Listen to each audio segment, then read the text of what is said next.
സ്വർണം ഇപ്പോൾ വാങ്ങണോ അതോ കാത്തിരിക്കണോ? വിലയിൽ മാറ്റം വരും, സാധ്യത ഇങ്ങനെ. വൻതോതിൽ കുതിച്ച സ്വർണവില കുറഞ്ഞു വരുന്നു എന്നതാണ് രാജ്യാന്തര വിപണിയിലെ ട്രെൻഡ്.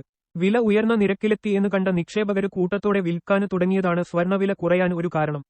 വില കുറയുന്ന വേളയിൽ വാങ്ങിവെക്കുകയും കൂടുന്ന വേളയിൽ വിൽക്കുകയും ചെയ്യുകയാണ് നിക്ഷേപകര്. ഇതുവഴി ലാഭം കൊയ്യുകയാണ് നിക്ഷേപകരുടെ തന്ത്രം.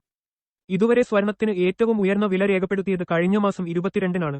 10 ഗ്രാം സ്വർണത്തിന് 99,358 രൂപയാണ് അന്ന് രേഖപ്പെടുത്തിയത്. പിന്നീട് വില കുറയുകയായിരുന്നു. 7% വരെ വില കുറഞ്ഞു. എന്നാൽ ഇനി എന്താണ് സ്വർണവിലയിൽ സംഭവിക്കാൻ പോകുന്നത്? വില കുത്തനെ കുറയുമോ അതോ ഇനിയും വില വർദ്ധിക്കുമോ? സ്വർണവില താഴാനുള്ള സാധ്യതകൾ വിപണിയിലുണ്ട്. വരുന്ന ചൊവ്വാഴ്ച വരെയുള്ള ദിവസങ്ങളിൽ സംഭവിക്കുന്ന മാറ്റം നിർണായകമാകും. വില ഇനിയും താഴ്ന്നാൽ ഔൺസ് സ്വർണത്തിന് $2875-$2950 എന്ന നിരക്കിലേക്ക് എത്തും. അമേരിക്കയുടെ കേന്ദ്ര ബാങ്ക് വലിയ തോതിൽ പലിശ നിരക്ക് കുറക്കാനുള്ള സാധ്യതയില്ല. മാത്രമല്ല വ്യാപാര യുദ്ധം അകലുകയും ചെയ്തിട്ടുണ്ട്. 88,000 രൂപ വരുമോ? 10 ഗ്രാം സ്വർണത്തിന് ഹ്രസ്വകാലത്തേക്ക് 88,000 രൂപ വരെ വില കുറയാൻ സാധ്യതയുണ്ട് എന്നാണ് ഓഗ്മോണ്ട് റിസർച്ച് മേധാവി റനീഷ ചൈനാനി വിശ്വസിക്കുന്നത്. അതേസമയം ഇങ്ങനെ സംഭവിച്ചാൽ ദീർഘകാലത്തേക്ക് സ്വർണത്തിൽ നിക്ഷേപിക്കുന്നവർക്ക് അവസരമാണ്. അവർക്ക് വില കുറയുന്ന വേളയിൽ വാങ്ങിവെക്കാം. ഭാവിയിൽ ഇത് നേട്ടമുണ്ടാക്കും. വിപണിയിൽ സാമ്പത്തിക ഞെരുക്കം നീങ്ങുകയും വ്യാപാര സൗഹൃദ അന്തരീക്ഷം ഉണ്ടാവുകയും ചെയ്താൽ രാജ്യാന്തര വിപണിയിലെ സ്വർണവില $30,050 എത്താൻ സാധ്യതയുണ്ട് എന്ന് റിദ്ധിസിദ്ധി ബുള്ളിയന് MD പൃഥ്വിരാജ് കോതാരി പറയുന്നു. ഇത് ശരിയാണെങ്കിൽ ഇന്ത്യയിലെ സ്വർണവിലയും കുറയും.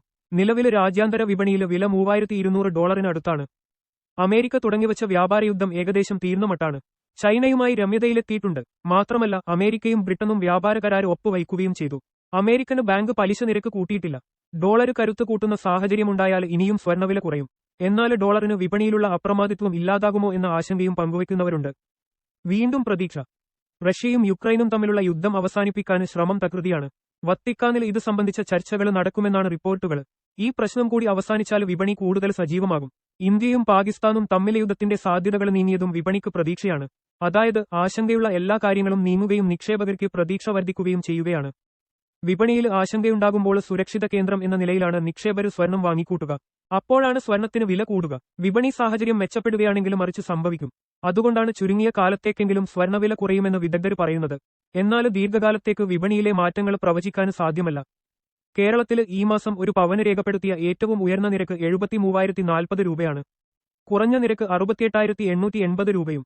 ഈ കുറഞ്ഞ നിരക്കിൽ നിന്ന് അല്പം കയറി 69,760 രൂപയാണ് ഇപ്പോൾ സ്വർണ വിൽപ്പന.